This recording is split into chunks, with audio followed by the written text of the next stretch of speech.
If you have been following our channel, you already know that Duca has been working on the mission of finishing the structure of our new aluminum sailboat. Right now the priority is to finish some projects that are going to be hard to work once the boat is outside the shed. Yeah, the reality is really soon we need to take the boat outside of the shed because we need to raise the boat higher in order to install the keel and the rudders that are currently being built by a different welder in France. But before we do that, there are 3 projects that we really want to finish inside the shed. The first one is the combination of the bow sprit, the anchor roller and the windlass reinforcement.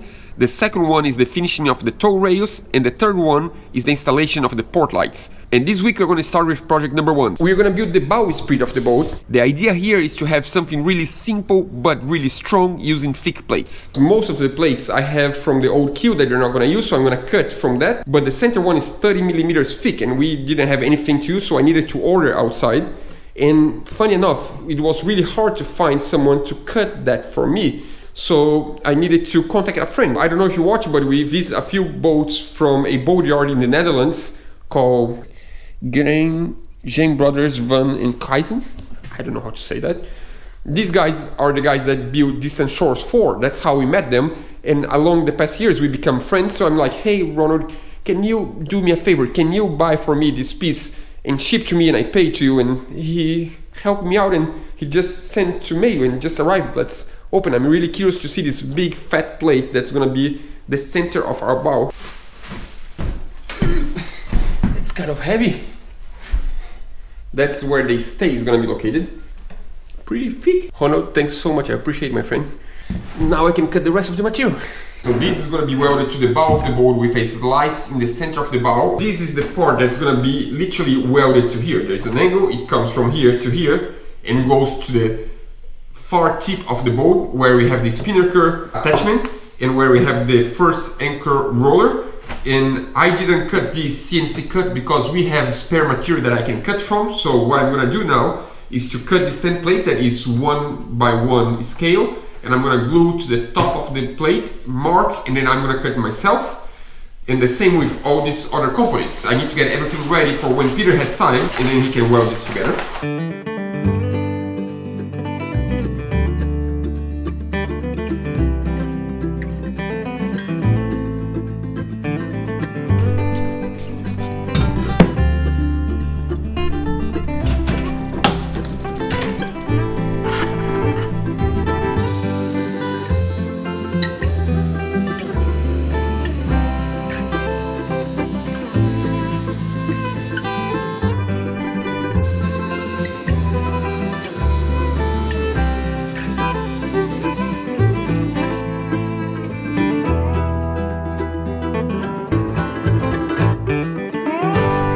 I was just finishing to align the laser and I hear in the distance, Daddy, Daddy, offsy. We have visitors. It's so good. I love when they come visit. Hello, hello. Kittório. O barulho. The noise. Apelado. Back to work now. Luckily, I left a little marker on the deck when I did the hatch, right in the center line of the boat, and that's really helpful. So now, it matches all the marks here, in the center, in the window, and here, I just marked the end. So now that I marked the center line of the boat on the top of the bow, the next step is to connect this little dot to the bottom center line of the bow, and in this way I'm gonna have a center line on the entire bow of the boat. I can measure from the top down the height of the slot I need, and also I can do an offset of 16 millimeters to each side. I think I finally got the drawing right. It's just, I believe, a matter of commitment, of being brave enough. I'm gonna cut a 32 millimeter slot in the center of the boat on the bow, and that's pretty scary. I don't want to make a mistake. Here's the mark, here's the center line. I need to cut the top and then I measure from the top the height, because this, as you can tell, it is still a little bit higher than here, so I did a streamline. Let's do this. You can do it, Duca, you can do it.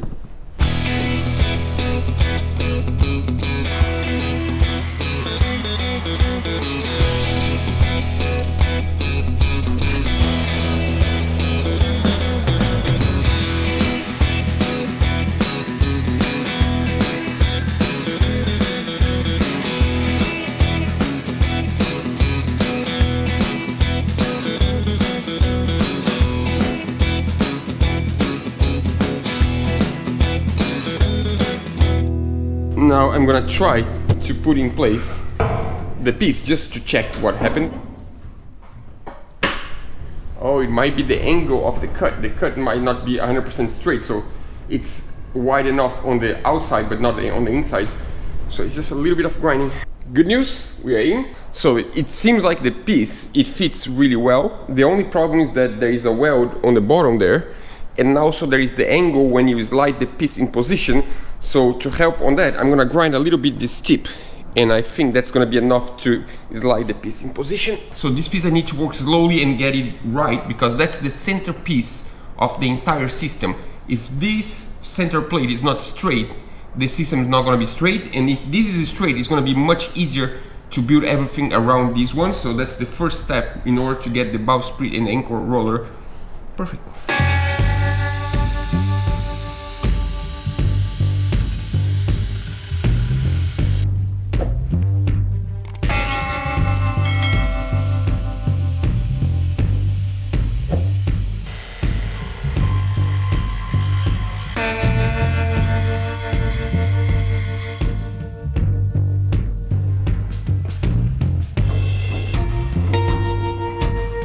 We have the centerpiece in place.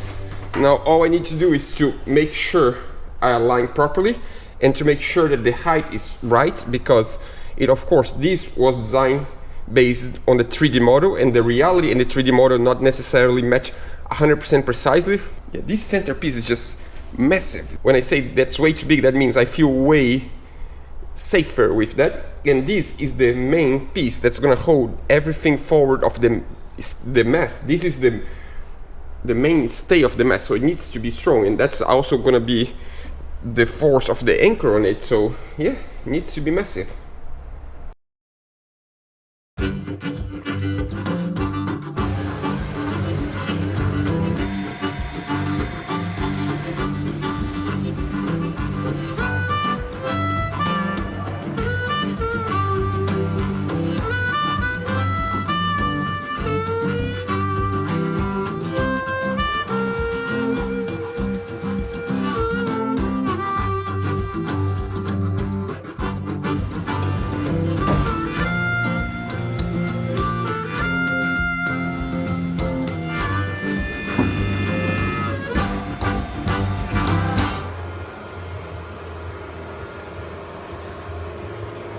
So the challenge now is to make these two plates parallel. Right now, I have the right measure on the back, I don't have in the front. So this plate has a little bit of an angle out right now, and I need to find out where it's touching so I can grind better so it can fit in place. But it's really tricky, because when you move one point, you move another one, and it needs to be parallel here, here, and also on the bottom. The whole face of the plate needs to be parallel.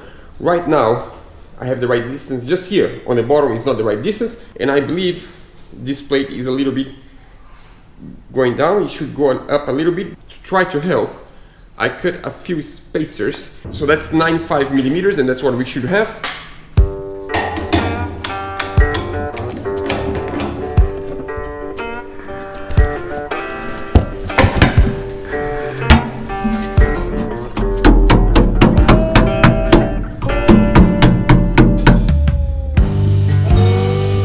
Just as I predicted, this should be aligned with that. So it's already parallel, but I need to put up, and then it's gonna be parallel and aligned. But the tricky thing is that in order to do that, I need to fix this cut.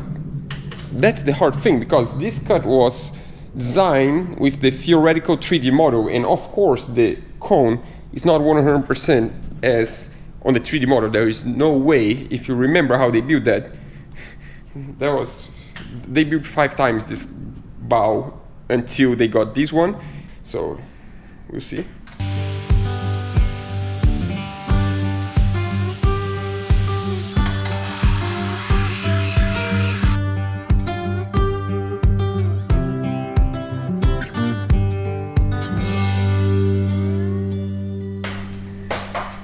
Now I'm gonna try something different.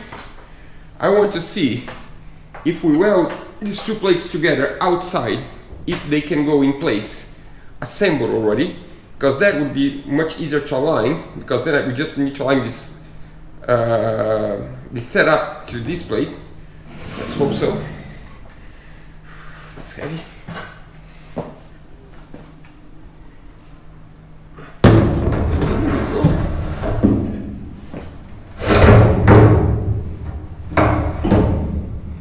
It feels like a wing.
I don't know if you can see, but we just got the laser to just be straight in the full length of the bowsprit, and then we just took the roller out, and now we are gonna start tack welding to keep the position, the shape, and then Peter can fully weld the whole piece.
I could not be more excited. Check this out. We have a bowsprit. That's so awesome. I've been dreaming on building the bowsprit for a long time.